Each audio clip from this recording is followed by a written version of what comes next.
Okay, today's lecture is on pneumatic valves and control circuit. It is divided into two parts. First, where we will describe pneumatic valves, and in another lecture, we will go through the control circuits.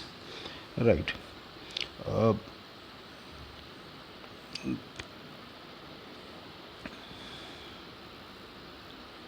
so the compressed air is being utilized as a signal transmission and processing medium for quite some time. Now, however, it was not until the 1960s that great strides were made in the pneumatic control technology. Right. Now, this particular topic will describe the fundamental control function performed by valves. Essentially, valves control the direction, flow, and pressure. Generally, a control valve is named based on its function in a pneumatic circuit. Basic circuits may be designed to accomplish control action designed as memory and or right. So that sort of thing we will discuss in this lecture. In a fluid power system, power is converted and controlled through a fluid under pressure within a circuit. So therefore, pneumatic system requires valves to control or regulate the flow of pressurized air from compressed to various actuator. A pneumatic valve is a device. A pneumatic valve is a device consisting of aluminum or brass body and an internal moving part like ball, disc, or spool, etc., which controls the movement of air within the valve body. Or in other words, we can say pneumatic valves are devices to control direction of flow or rate of flow or pressure of the compressed air. Right. It is having a wide range of functions from you can say simple task of switching a single flow path on and off to the sophisticated you can say proportional control of pressure uh, flow. So this is how we classify generally based on the function, based on the design, based on the method of actuation, based on the size, based on the mounting style, and based on the application. Right. So the range of pneumatic valves is very extensive as said, right? So when we classify it according to the functioning,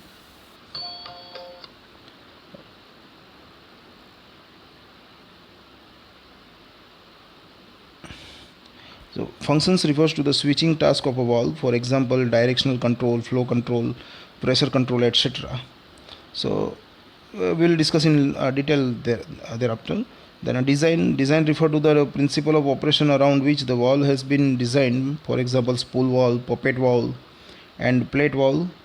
According to the method of actuation, it refers to the way the valve is actuated, for example manually, mechanically, pneumatically, and electrically. Many variations arise in the applications of small control valve, and accordingly a wide range of valve operating mechanism is available. If you talk about the size refers to a valve port size, right? So for similarly designated valve, the amount of airflow through the valve usually increases with the port size, and they are specified as M5 means metric 5 thread, then G15 British standard gauge, right? So BSP you can say in short, which is 1 by 8, 1 by 4.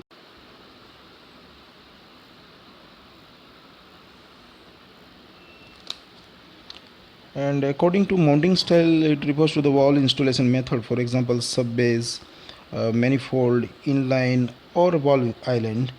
And as per application refers to the complexity of a valve depending upon the requirement of a control task. According to they are classified as a standard valves such as power valves, speed control valves, signal processing valves, etc. Right. Now we'll go a little bit in a detail also. So functions classification of according to functional classification of valves. So according to the switching function, pneumatic valves can be divided into the following groups. One is a directional control valve, DC valve in short we can say, or wave valves, wave valves. So this control the direction of flow of the compressed air. Then NRV, this is non-return valve. This allows the flow of the compressed air in only one direction, blocking the flow in the other direction. Then comes a pressure control valve. So this regulate or limit the pressure of the compressed air or generate a control signal when a set pressure is reached. and the fourth one is a flow control valve. This restricts the compressed air to reduce its flow rate. Now we'll talk about uh, uh, in a quick manner that regarding all the valve, and then we will again come into the details, right? So first is a directional control valve. So directional control valve, you can see here. See, this is a directional control valve. So the primary function of a directional control valve is to direct or prevent airflow through selected passages in the valve. This function is achieved by some moving part in the valve such as puppet or slide controlling the direction of the airflow. Here you can see the puppet, right? So directional control valve usually used to control pneumatic cylinder and rotary actuator. According to the method of construction, directional control valve can be again subdivided into the following types: puppet valves that you can see on your screen. Then comes a spool valve. Then comes a slide valve. This is a spool valve.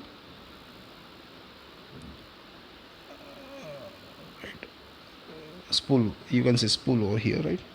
So generally puppet valve, in a puppet valve, a simple valve seat is used in conjunction with a movable disc, right? You can see here ball, disc or ball. So in this figure you can see a ball, and here you can see a disc, right, or cone to open or close internal air passages. A puppet valve quickly opens a relatively large orifice in a short travel to permit the full flow of air. Thus, the puppet valves have an intrinsic, you can say, characteristic of fast response, and they find application in control circuit. The puppet valves are simple, inexpensive, and you can say insensitive to dirts. They also have a long working life as they have few parts which are subjected to a wear. Right. A major disadvantage of this valve is the high actuating force required to operate them. This force is necessary to overcome the force of the built-in reset spring as well, at the you can say force exerted by the compressed air. When we talk about slide valves, in a slide valve, a spool moves. Spool moves. Here you can see spool moves axially within the valve body to control the direction of flow. A slide valve is especially used as a final control element to handle the power signal to an actuating device, because it is easy to shift the spool to perform the required switching function. Then comes the non-return valves. So non-return valves include such devices: check valve, shuttle valve, two pressure valve, and quick exhaust valves that you can see here. Say this is a check valve, you can see here. This is a throttle valve. Throttle valve is actually a flow control valve. Flow control valve, also known as a throttle valve, influence the volumetric flow of the compressed air passing through them in both the direction of flow. Also you can see the pressure control valve. As it is obvious from their name, pressure control valve control pressure in a pneumatic system. We will see in detail thereafter. Now we'll see the graphical representation of a valve. Here you can see, right? So 3.3 and 5, it shows the exhaust port, which is always at bottom. First we have to start with the two square, the square number 1 and square number 2. So this square shows the switching position, right? Then comes the arrow. So this arrow shows the line with arrow represent direction of flow. Sort of position is always shown by T, right? And this inclined arrow, it shows the normal position is the switching position when the valve is not actuated. So what you have to understand here is that if there is a two square, it is a two switching position. If there are three square, there are three switching position. And see, you can say 1 2 3 4 5 these numbers. So always at upper side you will find a working port. So you can find 2 4 6 8. This you can note this number as a working port, whereas number 1 is always for a pressure port that you can see here in figure, and whereas 3 and 5, these are the exhaust port for the air, right? So it can be denoted as a 3 5 7 like, right? And at right corner you can see the spring. The symbol for valve actuation are shown at the left hand side or right hand side, either at left or right side. The line drawn on the outside of the square in the normal or initial position represents the ports, right? So valve are represented by symbols because the representation of their complex function by sketches may become too difficult to draw, and that's why symbols should be used, right? Symbols specify only the function of the valve without indicating the design principle. A symbol also indicates the method of actuation and designation of port of the any concerned valve. So numeric symbol you can find, there are standards also available. Accordingly you can see. Now we'll discuss about the port marking. So generally, number one, you have shown in earlier figure that it was showing a pressure port. So initially it was marked as a P. Nowadays we are using number system, so you can see one, right? You can use both, you know. So as the for the current practice, ports are designated using a number system. It is a current practice, but before that, earlier letter system was used to designate the ports. Like if you want to show working port, you can have a B, C. Like nowadays, you can use 2 4 2 4 or 2 4 6 8 like. Then if you are using exhaust port, then R S. Nowadays we are using 3 3 5, right? For a pilot port you can say Z or Y or 12 14. These are the number available or designed by the standardization, right? This was the supply port, 3x2 DC valve, 4x2 or 5x2 DC valve. We'll see in details, right? So port and position we'll discuss here. So direction control are described by the number of port connection or ways they control. For example, two-way, three-way and four-way valves. A two-way valve is a simple on-off valve used to control air supply through the pressure port and the working port of the valve. A three-way valve controls air supply through the pressure port, the working port and the exhaust port of the valve. So directional control valve are also described by the number of switching position they have. 2-position and 3-position valves are the most commonly used in a pneumatic system. A directional control valve is generally specified as a port position valve also, where port is the number of ports and position is the number of switching position of the valve. Thus a 3x2 valve has a 3 ports and 2 switching position. In the case of valves with a 2 switching position, right hand square usually represent the normal position and left hand square represent the actuated position, right? The lines of pressure, working and exhaust ports are drawn attached to the square that represent the normal position, that you can see here, right? Actuated position it is in left side, and normal position it is in a right side. So in the case of a directional control valve controlling a cylinder, the valve port size should match that of the cylinder. The most important threads used in a pneumatic valves are, as earlier discussed in the classification, that is M, which suggests the metric thread, and G, which suggests the British standard pipe thread, or you can say BSP or G. The third one is also available, national pipe thread, that is NPT, and unified fine thread UNF is also available.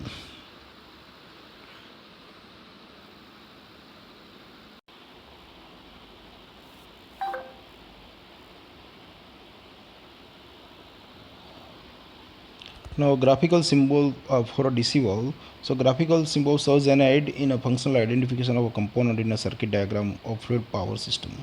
They can also be employed on hardware for the same purpose. You can say you can have a close look at the valve representation given here. So first was a 2x2 directional control valve, 3x2 directional control valve, right?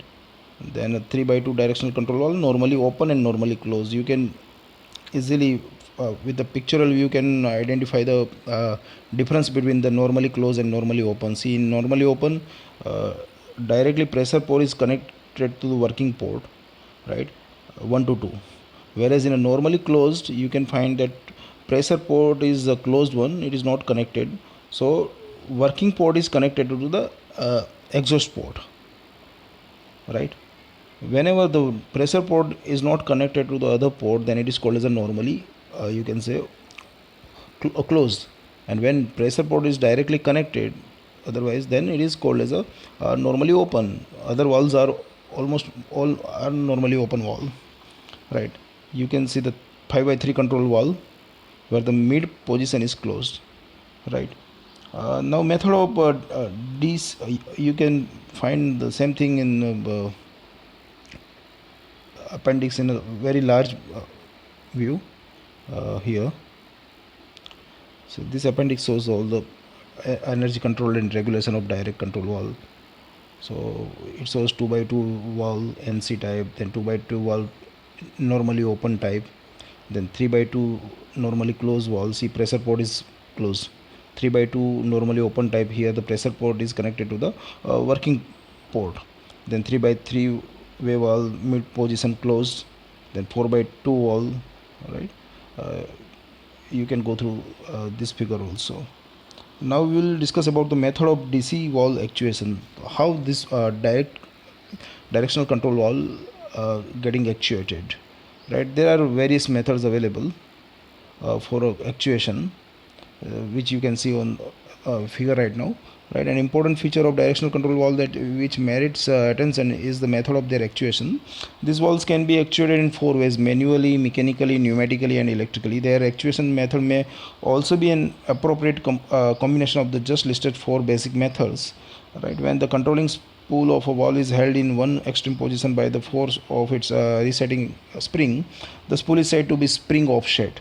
And when the spool is held in the center position by the spring, it is said to be a spring center. You see, here you can see the spring center, this one, and the spring offset you can see.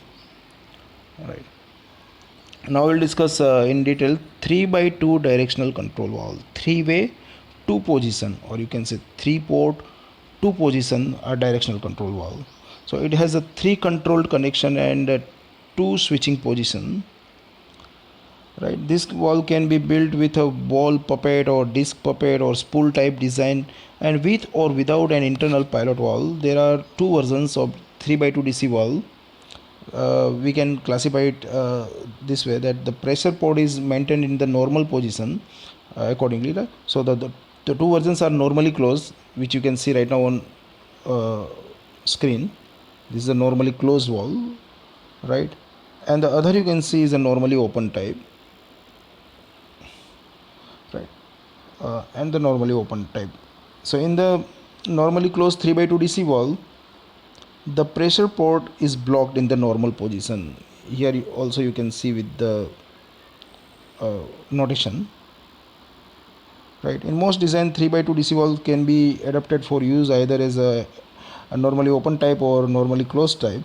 The term NO and NC contacts are also used in electric circuit, which should not be mixed with the pneumatic terminology. Right, now we'll discuss this one, NC type 3 by 2 DC valve, normally closed 3 by 2 DC valve.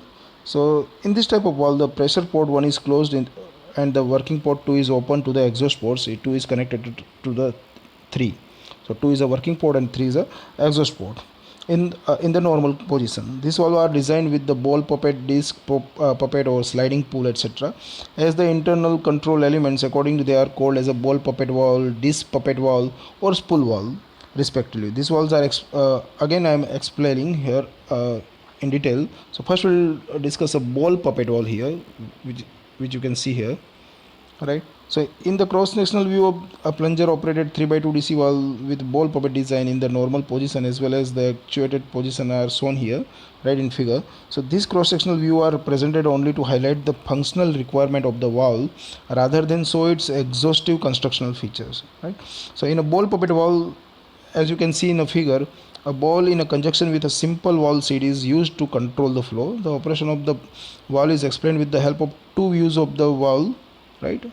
The normal position and you can say the actuated position, right? So in the normal position here, a spring forces the ball against the valve seat with the result that the working port 2 is closed, you can see, to the pressure port 1. So 2 do not having any connection with the port 1, that pressure port 1, and it is open to the exhaust port. See, 2 is directly connected to the 3. So actuation of the valve plunger against the reset spring, and the force due to, you can say, the compressed air causes the ball to be forced away from the valve seat in the actuated position.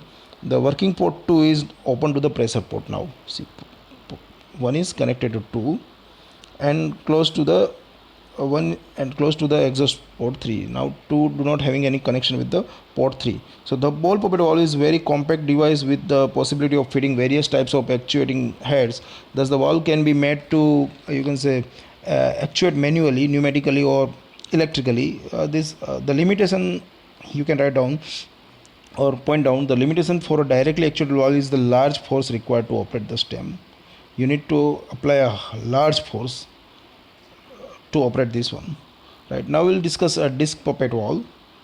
Again, it is a puppet valve with an internal port. You get this is a disc puppet valve with a internal port, right? And you can see the symbol also here, notation. Okay, the operation of a 3x2 DC valve with a disc puppet design is similar to a valve with ball puppet design, which I just explained earlier. The only difference between the two is that a disc is used as a puppet in the former to open or block valve connection. Apart from this difference, a pilot valve may also be incorporated with the main puppet valve with a connection to the pressure port via a small hole. When the valve is actuated, the pilot valve opens, causing the compressed air to flow to a diaphragm.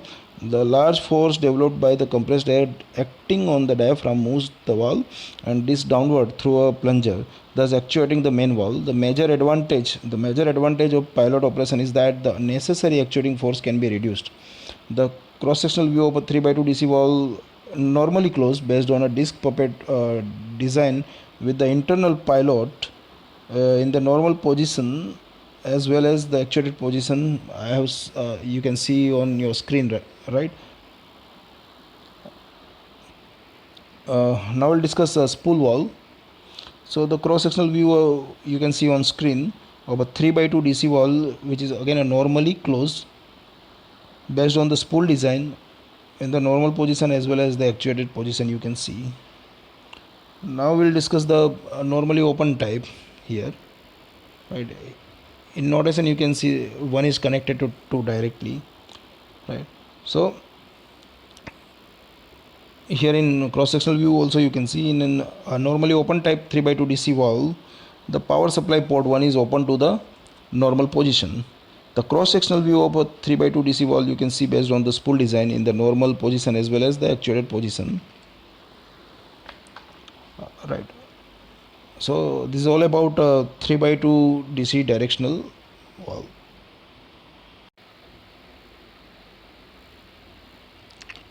Now we quickly discuss non-return valves. Non-return valves are devices which preferably stop the air flow in one direction and permit it in the opposite direction. The basic NRV is a check valve. Basic non-return valve is a check valve. There are also other derivatives of the basic non-return valve. The check valve can be found as an element in the following valves: one-way flow control valve and a shuttle valve. You can find it in a two pressure valve also and quick exhaust valve. We will discuss it later on also, right? So this shows the figure of the check valve. Okay, so a check valve permits the air flow in one direction but stop it completely in the opposite direction. A check valve basically consists of a valve body and a movable part like a cone or a ball or a plate or a diaphragm. The movable part is biased by a spring force.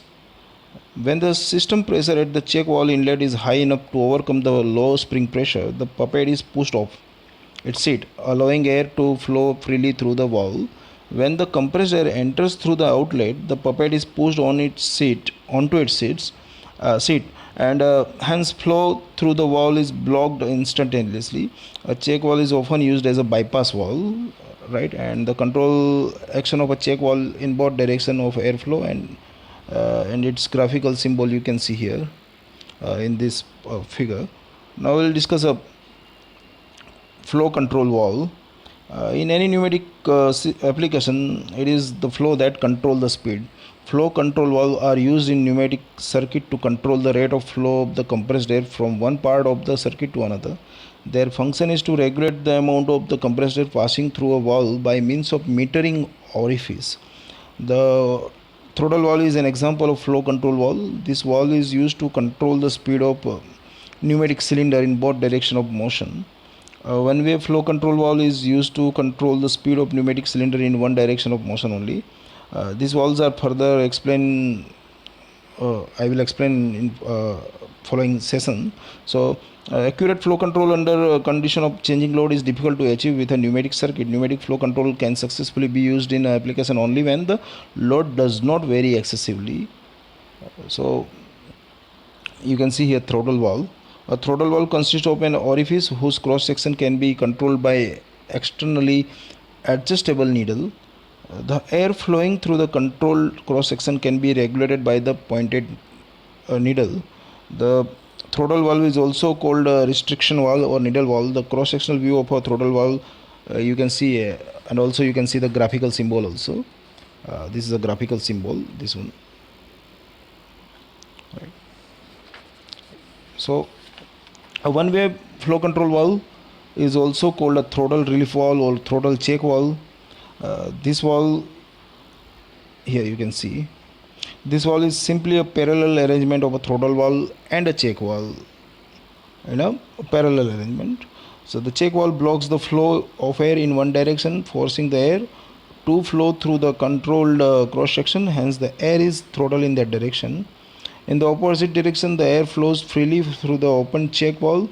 The cross section view you can see for a one-way flow control valve here, and also you can observe the graphical symbol which consists of both throttle valve and the check valve in a parallel.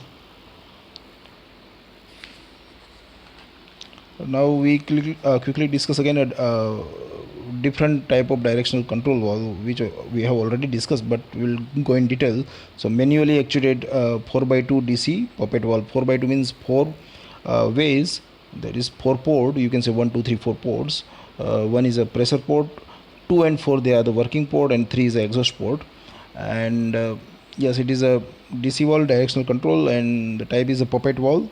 So the cross sectional view of a pneumatic actuated NC, this is a normally closed again, normally closed type 3x2 DC valve, sorry 4x2 DC puppet valve. You can see in figure.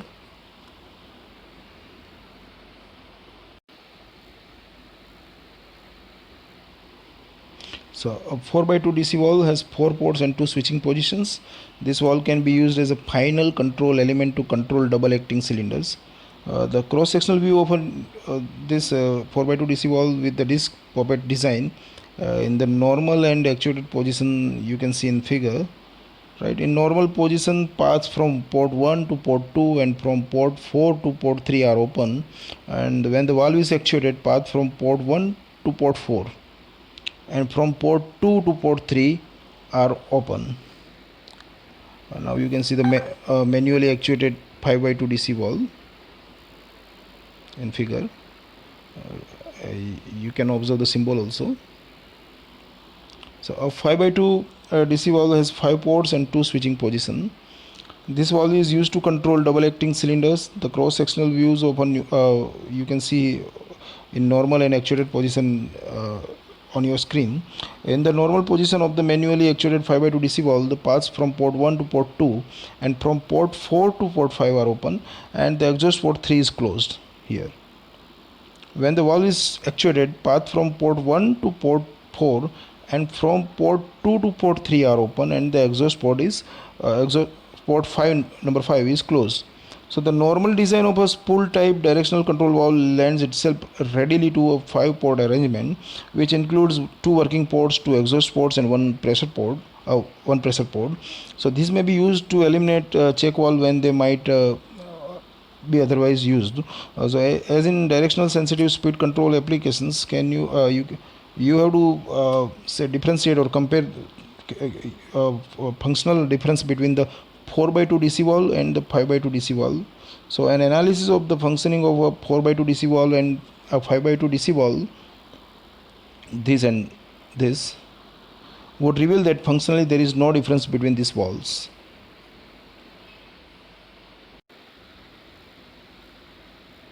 So So here in this figure you can see pneumatically actuated 3x2 DC valve. Its normal position and actuated position, right? The cross sectional view you can see here. So in the normal position, the working port 2 is close to the pressure port 1 and it is open for exhaust port 3. When the compressed air is applied through the pilot port 12, C12, it is for a pilot port, the spool is moved here against the reset spring. In the actuated position, the working port 2 is open to the pressure port 1 and close to the exhaust port 3.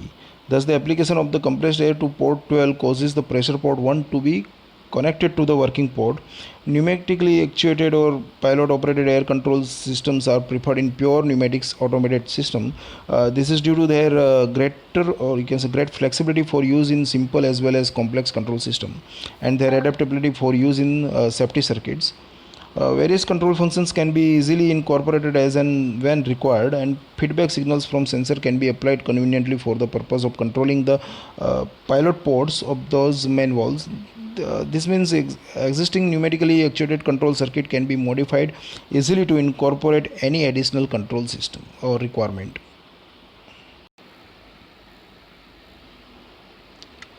Now we'll discuss speed control of a double acting cylinder.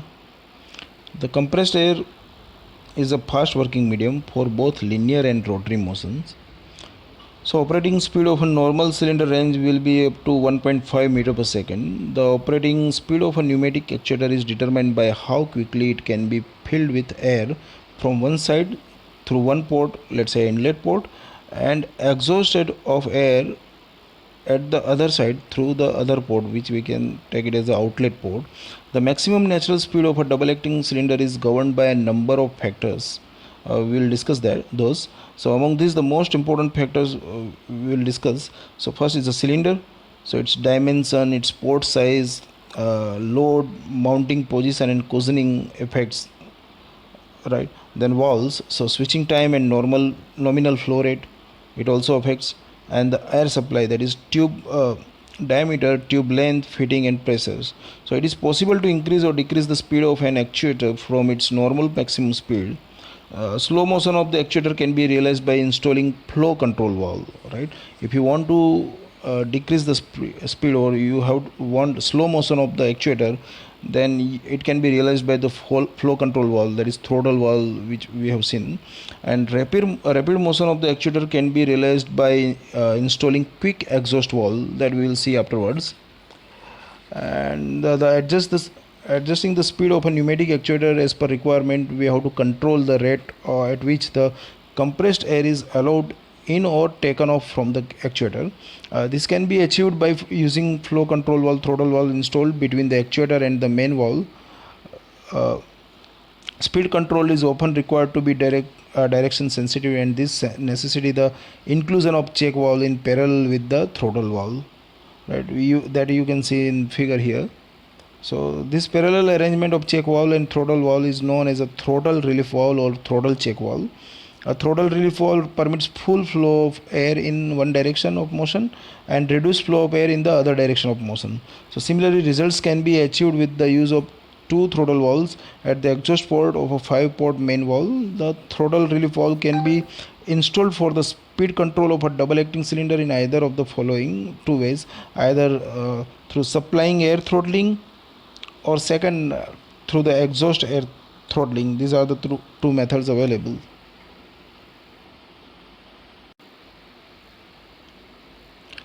Now in figure you can see 5x2 DC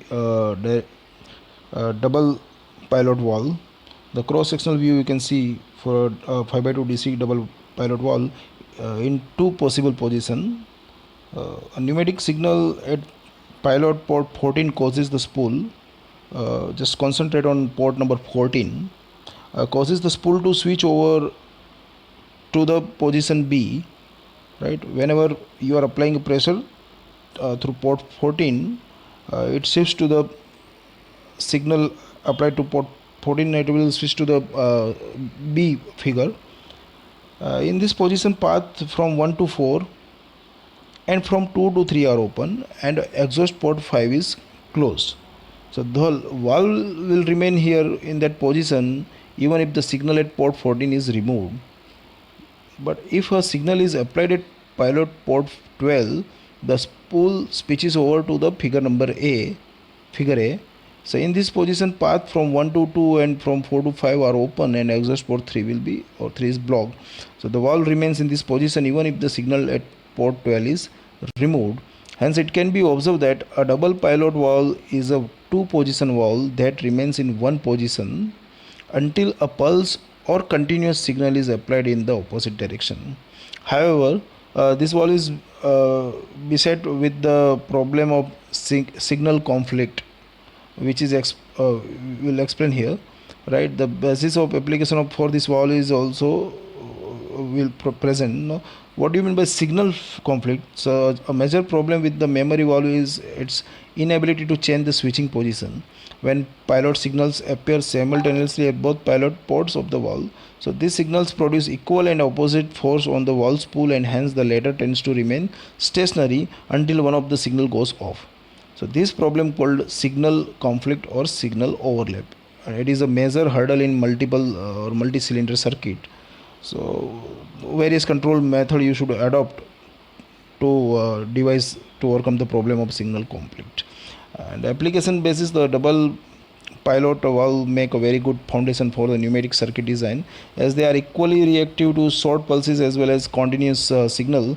A double pilot valve is also called an impulse valve or a memory valve, as only an impulse is sufficient to switch the valve over. This valve is then retained in the new position by limiting force like friction. Memory function is found to be an unavoidable part of almost all industrial pneumatic circuits, and hence double pilot valves find application in circuit involving this function. Survey a few application of memory function generally found in your organization at home, you can see.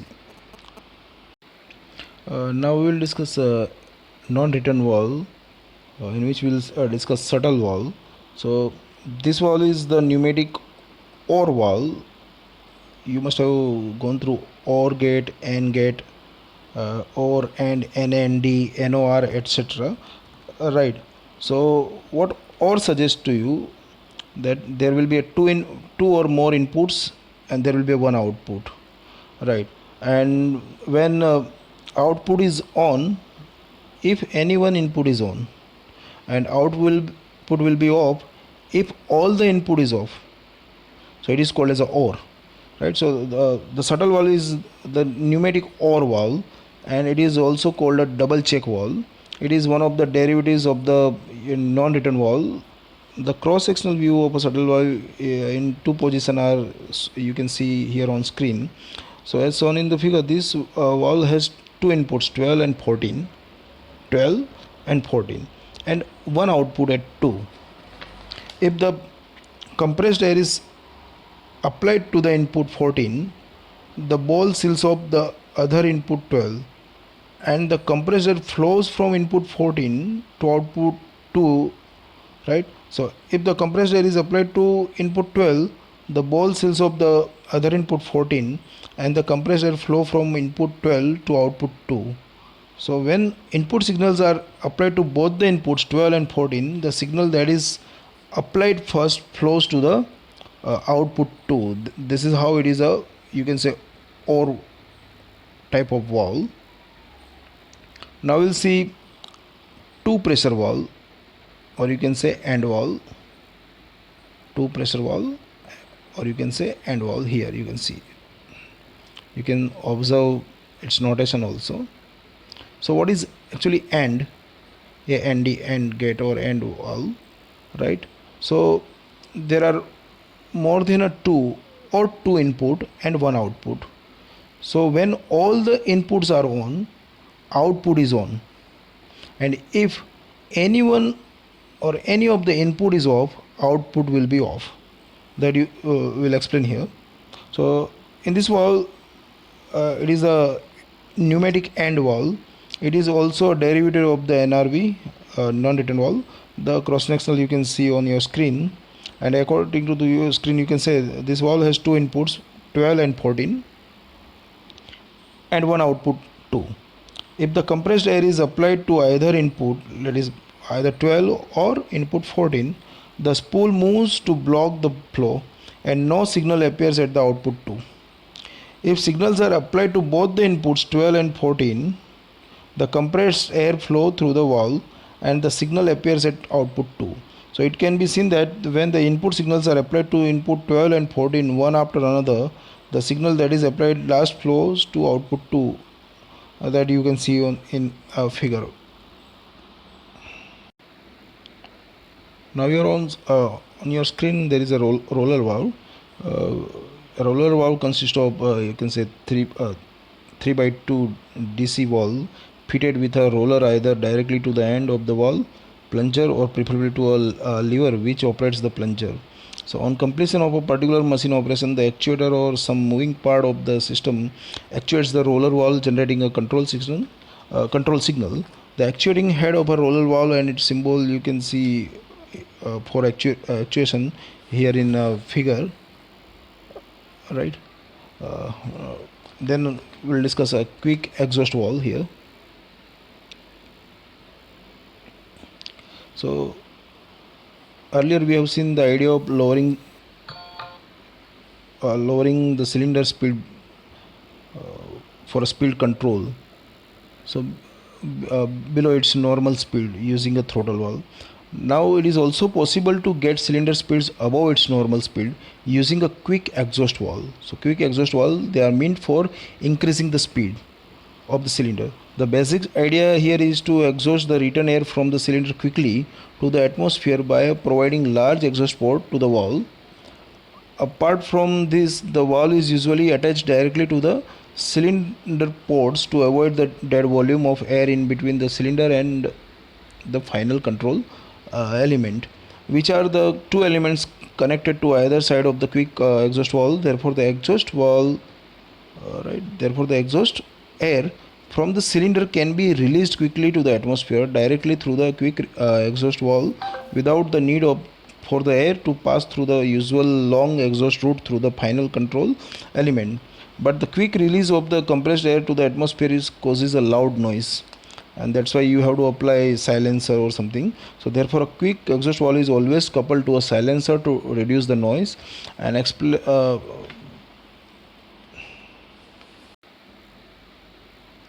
you can see the case 1 here, port 1 to port 2.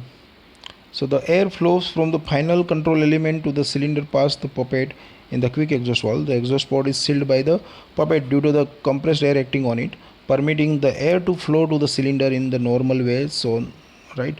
And case 2, when port 2 to port 3. So when the compressed air is to be exhausted from the cylinder, the puppet moves away from the exhaust port and seals the inlet port due to air pressure acting on the puppet, right? As you can see in figure, right?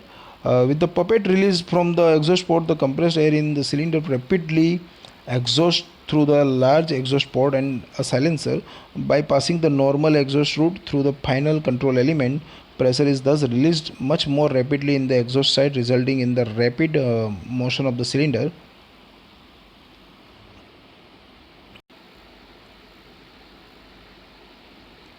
So in many pneumatic systems, deliberate time delays are required to be introduced between the specific operation. This time delay can be achieved using pneumatic time delay valve. A pneumatic time delay valve is used to generate or cancel an output signal after a specified interval of time with reference to the application or removal of a pilot signal. So it has been observed that the combined function of various control elements can usually produce a new function. A new component can be designed to achieve this new function. The new component can be constructed by the combination of the individual element or manufactured in an integrated configuration to reduce its size and complexity. So an example is the pneumatic time delay valve, which is a combination of a pneumatically actuated 3 by 2 DC valve and an air reservoir and a throttle relief valve. It is a combination of three things: 3 by 2 direct control valve, air reservoir and a throttle relief valve. So a time delay is needed between the application or release of a signal to the pilot port of the valve and its operation. So the time delay function is obtained by controlling the airflow rate to or from the reservoir by using the throttle valve. Adjustment of the throttle valve permits fine control of time delay between minimum and maximum time. In one type of timer, the 3x2 valve can be actuated only after building up sufficient pressure in the air reservoir. In a pneumatic time delay valve, typical time delays in the range 5 to 30 seconds are possible. The time delay can be extended with the addition of external reservoir. Time delay in the operation of the 3x2 valve can be again classified, you can say, on delay timer, off delay timer, out of which will see time delay valve and C type, time delay valve and anode type. Uh, and In the on delay timer, you can see here in figure, the in the on delay timer, the 3x2 DC valve is actuated after a delay with reference to the application of the pilot signal and is reset immediately after the release of the pilot signal. Whereas in the off delay timer, the 3x2 DC valve is actuated immediately on the application of the pilot signal and is reset only after a delay with the reference to the release of the pilot signal.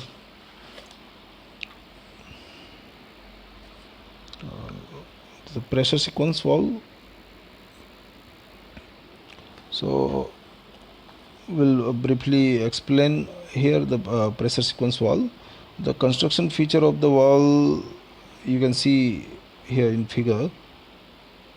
The cross-sectional view and the symbol of a pressure sequence valve.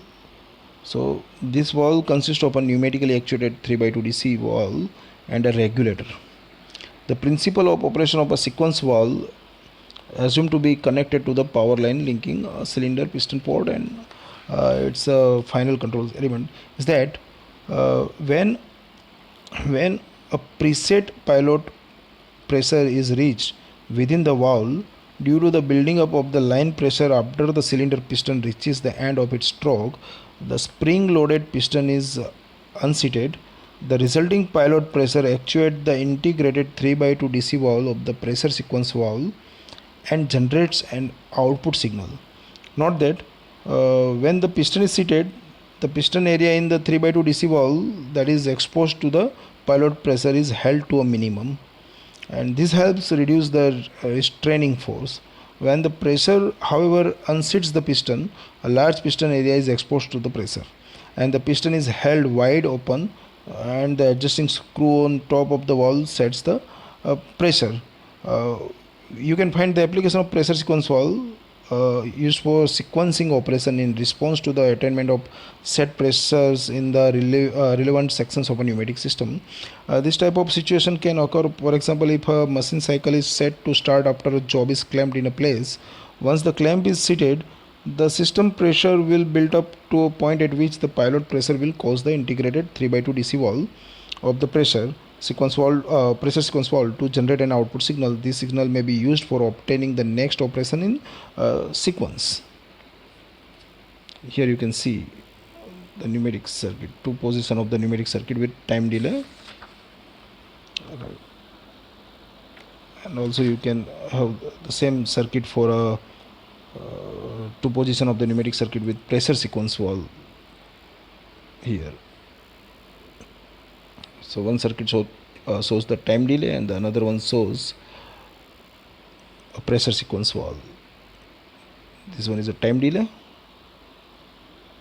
and the another one is I have explained this in my other lecture regarding all these things. This was some example of pure pneumatic control. See how we shows power medium compressed air. So how we will give the notation, then control medium for compressed air, then actuating element cylinder here, and rotary actuator. So what is NO NC type, the timer, memory element. So it shows the pure pneumatic control system here. This table shows the standard nominal flow rate for valves. This is regarding the selection of a valve that let us discuss now. So selection of pneumatic valves. Proper sizing of valve is very important in pneumatic system. If a valve is too small, excessive pressure drop will occur. If the valve is oversized, it will result in high component cost and more space requirement. So the selection of pneumatic valves used as the final control element is depend on the size and number of strokes per minute of the associated cylinders and the permissible pressure drops between the inlet and outlet ports. Pneumatic valves are designed with the nominal flow rate as an important parameter. The nominal flow rate of a pneumatic cylinder can be obtained by multiplying the air consumption per cycle and the number of strokes per minute. So the nominal flow rate of the selected valve must be sufficient to meet the air consumption requirement of the cylinder for its satisfactory operation. So the empirical values for the standard nominal flow rate provided by manufacturer can be used as a guide for dimensioning pneumatic valve, right? So by using this value, it is possible to achieve cylindrical speed which are sufficient in most practical cases. Flow factors are generally quoted as a parameter for the selection of valve, but as a general guide, the port size of the valve should match the port size of the cylinder the valve has to control. Where maximum cylinder speed is required, valve with next larger port size should be considered, giving special attention to the cushioning requirement of the cylinder. The selection of other pneumatic valves used in a signal processing is mainly decided by their desired function in a control circuit. For most applications using trip cam and pilot valves, then G1/8 puppet models are suitable. Where space is at a premium and the valve being controlled is fairly small, you can go for metric 5, that is M5 models will be sufficient for you.